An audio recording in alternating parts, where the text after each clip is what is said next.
جہنم سے آزادی کا اشرہ شروع ہو چکا ہے۔ اگر خدا نہ خواستہ اگر آپ کا بازار جانے کا کوئی پروگرام ہے تو میری درخواست ہے آپ سے کہ اب اس کو ختم کر دیں۔ اب یہ راتیں اور یہ ایام باہر بازاروں کے نہیں ہیں، صرف اللہ کی یاد کرنے کے لیے مخصوص کر دیں۔ خاص طور پر وہ رات جس کے بارے میں ہمیں یہ گمان ہو کہ یہی شب قدر ہو، تو اس میں جیسے طاق راتیں ہیں تو اس میں ایک دعا جو حضرت عائشہ صدیقہ رضی اللہ تعالیٰ عنہ سے روایت ہے کہ وہ دعا یہ ہے، اللہم انک عفو کریم تحب العفو فاعف عنی۔ اس دعا کی کثرت کریں، آتے جاتے اٹھتے بیٹھتے چلتے پھرتے یہ دعا کرتے رہا کریں۔ تو یہ چند چیزیں ہیں جو درخواست ہے گھر بیٹھے اسلامی بھائیوں سے اور اسلامی بہنوں سے کہ کم از کم طاق راتوں میں صلاۃ التسبیح کی اگر نماز ہو جاتی ہو تو یہ بھی ایک بڑی عظیم عبادت ہے اور بہت زیادہ اس کا بھی اجر و ثواب ہے۔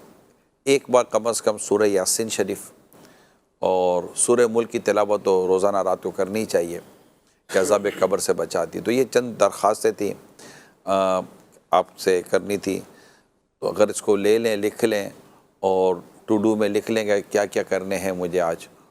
پھر اسی طرح اگر نیند کا موقع مل جاتا ہے تو تہجد کی سعادت حاصل کریں، ہو سکے تو روزانہ رات کو کم از کم 2 رکعت صلاۃ التوبہ صلاۃ اللیل پڑھ لیں، یہ بھی تراویح کے فوراً بعد پڑھ لیں اور اٹھ کے تہجد کی نماز پڑھ لیں۔ اٹھنے کے بعد پڑھنے کا ایک جو تہجد ہے اس کے لیے نیند ضروری ہے۔